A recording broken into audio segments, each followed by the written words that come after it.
साहेब 33 वर्ष तुम्ही पोलीस खात्यात सर्व्हिस केली, काय अनुभव आहे? अनुभव तर खूप चांगले वाईट खूप अनुभव आले. 33 वर्ष 3 महिने 10 दिवस सर्व्हिस झालेली आहे.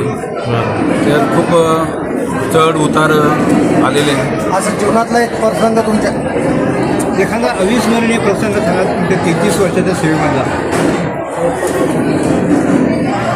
आठवण राहिलं एखादी मोठी आठवण किंवा तुमची एखादी जॉईनिंग केव्हा झाली, कोणत्या वर्षी आमच्या झाली? जॉईनिंग झाली 20 मार्च 1993. मार्चमध्ये आमचे हे झाले. आमचे एक 93मध्ये 1,000 लोकांची भरती झाली होती. आम्हाला त्यावेळेस कमिशनर होते चरणसिंग आझाद साहेब. खूप आमची भरती एकदम निसंकोच झाली. आम्हाला काही एक रुपयासुद्धा खर्च आला नाही त्या भरतीला. आमचे फार दैवत आहे आझाद चरणसिंग आझाद साहेब. त्याच्यामुळं आम्ही पोट्या पाण्याला लागतो. त्याच्यानंतर आम्ही 3 महिने भरती झाल्याच्यानंतर आपलं विमान दुर्घटना झाली होती. त्या दुर्घटनेमध्ये आम्ही एक 15 मिनिटामध्ये आम्ही तिथं जाऊन पोहोचलो. मिल कॉर्नरपासून तर चिकडांच्या विमानापर्यंत. आणि आम्ही सर्व 300-400 लोक होतो आम्ही. त्यावेळेस चौकडून आम्ही राऊंड मारून सगळं व्यवस्थित त्यांचे सगळे सोनं नाणं पैसे अडके सगळं जमा करून अधिकाऱ्याजवळ देऊन आम्ही सगळं व्यवस्थित पब्लिकला पुढं मध्ये कोणाला जेव दिले नाही. तो फार मोठा सुरुवातीच आमच्या हाफ पॅन्टवरच आम्ही त्यावेळेस होतो. आम्हाला खात्याचा काहीच अनुभव नव्हता. नेटकेच आम्ही भरती झालो आणि 3 महिन्यात ते प्रोग्राम विमानाची दुर्घटना झाली खूप मोठी. तसं आम्ही 15-20 मिनिटामध्ये आम्हाला गाडीत बसवलं आणि लगेच आम्ही 15-20 मिनिटात येतो. आणि ते दुर्घटना अशी होती का फार विचित्र घटना होती. अशी विस्कटलेली पडलेली पाहून आम्हाला त्यावेळेस खूप वाईट वाटलं. आणि आम्ही खंबीरपणानं ते सगळे व्यवस्थित हे केले. पैसे अडके सगळं सोनं नाणं व्यवस्थित सगळं अधिकाऱ्याला आम्ही जमा करून सगळं म्हणजे हे केलं. तेव्हा तो फार प्रसंग आमचा कधी सुरुवातीचा प्रसंग. गोपीनाथ मुंडेच्या कार्यकाळामध्ये तुम्ही जॉईनिंग झालेलं आहे? गोपीनाथ मुंडे साहेबाच्या टायमाला. बरोबर. गोपीनाथ मुंडे साहेबाच्या टायमाला आम्ही जॉईन झालो. अजून एखादं क्षण वगैरे पोलीस कमिशनराविषयी, पोलीस अधिकाऱ्याविषयी? चरणसिंग आझाद साहेबांचा विषयीचा एखादा प्रसंग सांगा. चरणसिंग आझाद साहेबांच्या बद्दलचा एखादा प्रसंग आठवतो? चरणसिंग साहेब आझाद साहेब फार चांगले माणसं होते. आणि आम्हाला जवळ घेऊन विचारपूस करत होते. ज्यावेळेस आमचे भरती झाली त्यावेळेस आम्हाला आतमध्येच ठेवलं गेलं. त्यामुळे ते आमच्या जेवणाची नाश्त्याची सगळे आमची विचारपूस करायची. रणबीर सिंग भारती साहेब होते झोन ते फार आमची काळजी घ्यायची. आम्हाला बोलायचे तुमचं जेवण कसं भेटतं, नाश्ता कसा भेटतो, तरी आम्हाला फार जवळ जाऊन विचारायचे आणि आमची फार काळजी घ्यायची. आता तुम्ही निवृत्त झालात तर आता तुमची पुढची वाटचाल काय राहणार आहे जीवनामध्ये? वाटचाल आता सध्या तर आता आमची थोडी फार शेती आहे. शेतीत आम्ही थोडंसं प्रोग्रेस करायची इच्छा आहे. आणि दुसरं तर काहीच नाही आता. एक महत्त्वाचं हे आहे की तेव्हा 93ला बाबरी मस्जिदचं डिमॉलिशनची दंगल झाली होती शहरामध्ये. चरणसिंग आझाद साहेबांचा दंगल झाली होती. बाबरी मस्जिदची दंगल झाली होती. ती आझाद साहेबांनी चांगल्या पद्धतीने हँडल केली होती. त्यावेळेस आम्ही जी दंगल त्यावेळेस आम्ही हाफ पॅन्टवरच होतो. आम्हाला फुल पॅन्ट सुद्धा दिली नव्हती. ट्रेनिंग काळ होता. आम्ही चौकामध्ये 10-10, 5-5 लोक कर्मचारी उभं राहून व्यवस्थित हँडल करून घेतो. आणि याच्यामध्ये कोरोना काळामध्ये आम्ही रस्त्यावरच राहायचो. मला 2दा कोरोना झाला. त्या कोरोनामधून मला देवानं जीवदान दिलं. 2दा कोरोना झाला. मी ICUमध्ये 2दा 5-5 दिवस ॲडमिट होतो. 5 दिवस एकदा पहिल्यानं झाला त्यावेळेस तिथला ॲडमिट होतो. आणि नंतर पुन्हा कोरोना झाला त्यावेळेस श्री साई साहित्य श्रद्धा गजानन महाराज मंदिर तिथं 5 दिवस ॲडमिट होतो ICU मध्ये. तर देवाची कृपा काहीतरी त्यातून मी वाचतो.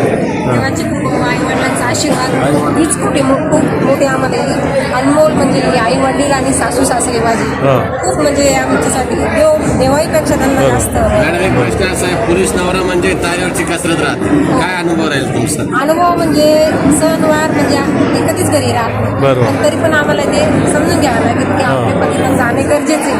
त्यामुळे आम्ही पण म्हणजे घरी कधीच वाद नाही घातला की तुम्ही थांबलेच पाहिजेत बा, असं कधीच नाही वाटलं. कारण की म्हणजे ड्युटी करणं ही खूप महत्त्वाची आहे.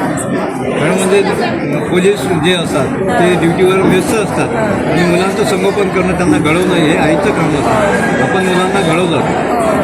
घडवलं. तुम्ही खंबीरपणे साहेबांना साथ दिली, तर साहेबांनी पूर्ण 24 तास ड्युटी केली.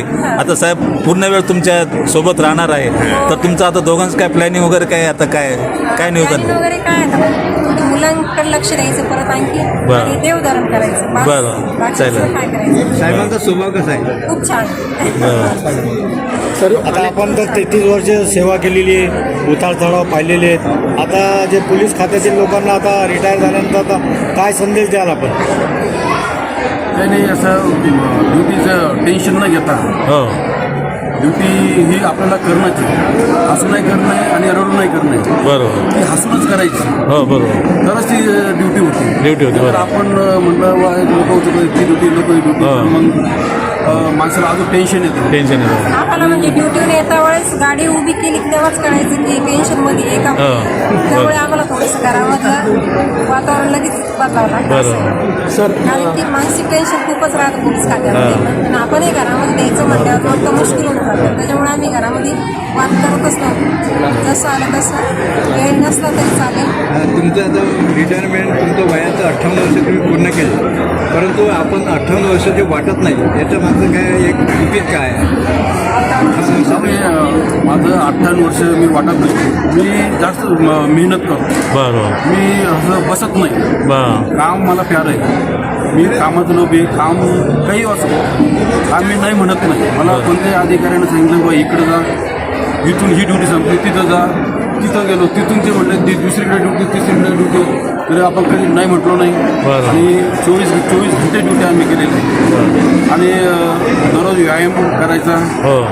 व्यायाम मी सोडलाच नाही का. बरोबर. ड्युटीवर असताना कधी बसत नव्हतं. नाही, हे जरी खरं असलं तरी आमच्या ताईंनी तुमच्या खाण्यापिण्याची चांगली काळजी घेतली. मी सकाळीच आमचा 7:30 8च्या अगोदर माझं जेवण त्याच्यामुळं माझी तब्येत खूप चांगली राहिली. घरच्यानं साथ दिल्यामुळं, सर अनेक कार्यक्रम पत्नीनं साथ दिली त्याच्यामुळं माझं हे सर्व्हिस पार पडली. सर आई वडिलांचा आशीर्वाद, शुभेच्छा घ्या, शुभेच्छा घ्या. मी मुलगा सिव्हिल इंजिनिअरिंग.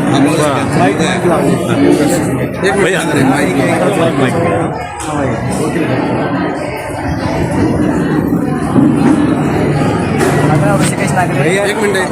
वडील एक आदर्श पोलीस खात्यामध्ये राहिलेले आहेत आणि व्यक्तिमत्व त्यांचा आदर्श आहे. आपल्याला काय वाटतं वडिलांच्याबद्दल? वडिलांबद्दल मला खूप अभिमान वाटतो. वडिलांनी नेहमी आमच्यापेक्षा त्यांना त्यांच्या सर्व्हिसला महत्त्व दिलं आहे. काही पण सण असो, त्योहार असो, गावाकडचे कार्यक्रम असो, ते कार्यक्रम सोडून गावाकडं म्हणजे सर्व्हिसला प्राधान्य दिलं प्रत्येक गोष्टीमध्ये. ही सर्व्हिस म्हणजे एकदम चांगल्यारीत्या पार पाडली. आम्हाला अभिमान आहे वडिलांना.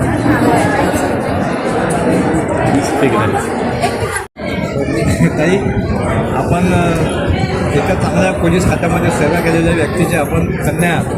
वडिलांच्याबद्दल आपल्याला काय वाटतं? छान वाटतंय. रिटायर होत आहे. काय वाटायचं चांगलं वाटतंय. सगळ्या गोष्टीतून ते रिटायर होत आहेत बघ, सगळ्या चांगल्या प्रामाणिकपणाने वगैरे सगळ्या. वडील अबोल वाटतात म्हणजे जास्त बोलत नाही, पण कामामधून त्यांना हो काय वाटतं?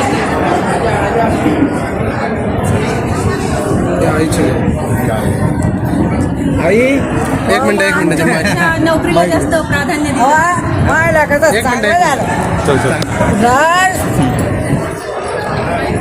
आशीर्वाद तुमच्या मुलाने 33 वर्ष सेवा केली समाजाची. आजी, आशीर्वाद देते मी. तुमच्या मुलानं 33 वर्ष समाजाची सेवा केली, याबद्दल तुम्ही काय म्हणाल? काय कसं वाटतं तुम्हाला? चांगलं वाटतं मला. बरं. हा योग मायापाशी आला, चांगला आला, चांगलं वाटतं. बरं. आई ही शेवटची. बरं. आई तुमची सेवा करतात का पण? मग तुमच्या त्या बाबा तो हे बरोबर. करता ना मग मी नाही म्हणते का, म्हणले ना मग मी पहिले. बरं. आई तुम्ही कसं घडवलं साहेबांना? तुम्ही घडवलं कसं साहेबांना? गरीबी बाऊल आहे, गरीबी 3 बाय आहे. मी काम कर 3 बाय काम करत होतो आम्ही. दिवसा बाजराच लागल्या टाच्या काढायच्या. आमच्या कामाला नाही भाऊ पाहणं, उसाला साळलं, गाळलं. आजी साईबाबाचा आशीर्वाद आहे का बा? साईबाबाचा आशीर्वाद आहे का? आशीर्वाद साईबाबांचाच आशीर्वाद आहे आमच्या पाठीमागे. चल, थँक्यू. माणसांचा नसला चालतं, पण देवाचा पाहिजे. आमचे चांगले भाऊ सर्व्हिसला लागले, चांगले झाले, रिटायरमेंट चांगले गेले त्यांचे. बरोबर. आनंदाचं आम्हाला चांगलं वाटतं. चांगलं आहे सगळ्यात. साहेबांचे संपूर्ण पोलीस खात्यामध्ये त्यांच्या नावाची अजून पण चर्चा होते. एक इमानदार व्यक्तिमत्व, एक अधिकारी, कर्तव्यदक्ष अधिकारी म्हणून ACP साहेब सर्व आम्हाला, कमिशनर सर्व आम्हाला आमच्यासोबत चर्चा करतात की नागरिक सभेतलं जबरदस्त व्यक्तिमत्व आहे, सांगेल तेव्हा तो लगेच तयार राहतो म्हणे. असं पण साहेबांनी आम्हाला सांगितलेलं पत्रकारांना. एक भाऊ म्हणून आपण शेतकरी आहे आणि साहेब सर्व्हिसला होता. एक सर्व्हिसवाला भाऊ शेतकरी भावाला मदत करत होता का? करत केली, मदत केली, पाठिंबा दिला. तुमचं नाव सांगा ना दादा. कारभारी भावाला 5 मुली, 5 मुली भावाला. लग्न कार्य केले, लग्न कार्य केले. त्यांच्याकडे पाहिलं की वाटतं सगळे गुन्हे संपन्न आहेत.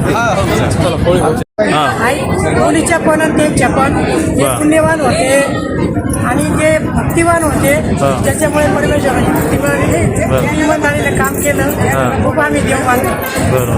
देवामुळे सगळ्या गोष्टी बोल जनवडचा रवायला चांगला आशीर्वाद आहे. सुखाचा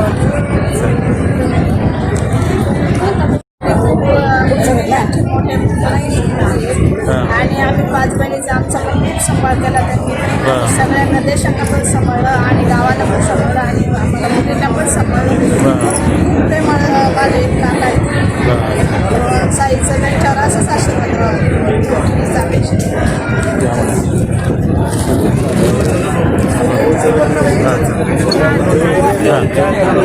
आम्ही 7 बहीण भाऊ आहे. माझी शेवटचे भाऊ आहे.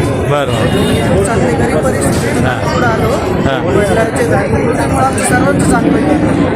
चांगलं आहे. काय ना तुमचं? रत्नप्रभा देशराम. थँक्यू. गाडगे साहेबांची मोठीसाठी वा. आमचे गाडगे साहेब म्हणजे अत्यंत प्रेमळ व्यक्ती, सर्वांना सांगणारे. नातेवाईक ड्युटी त्यांनी प्रामाणिकपणाने केली, नातेवाईकांशी प्रामाणिकपणाने राहिले आणि त्यांच्या शब्दाला असं सोडच नाहीये. बरोबर. बायकोला बायकोशी, नातेवाईकांना सगळ्यांना धरून सगळा प्रपंच पुढं करून व्यवस्थित त्यांनी आजपर्यंत पार पाडले. त्याबद्दल त्यांचं कौतुक करण्याची कमीच आहे. म्हणजे असं मनमिळव सर्व आहे त्यांच्या बाबतीमध्ये. जसं ते नातेवाईकामध्ये प्रेमळ आहे तसंच पोलीस खात्यामध्ये पण फार प्रेमळ आहे. सर्व अधिकारी मंडळी त्यांचं नाव घेते की स्वभावच तसा आहे त्यांचा. बरोबर. म्हणजे कुठलंच आजपर्यंत सर्व्हिसमध्ये टंक लागू दिला नाही. वेळेवर जाणं, कुठल्याही कार्यक्रमाला नाही येणं झालं, पण मात्र हजेरी लावली ड्युटी. बरोबर. धन्यवाद.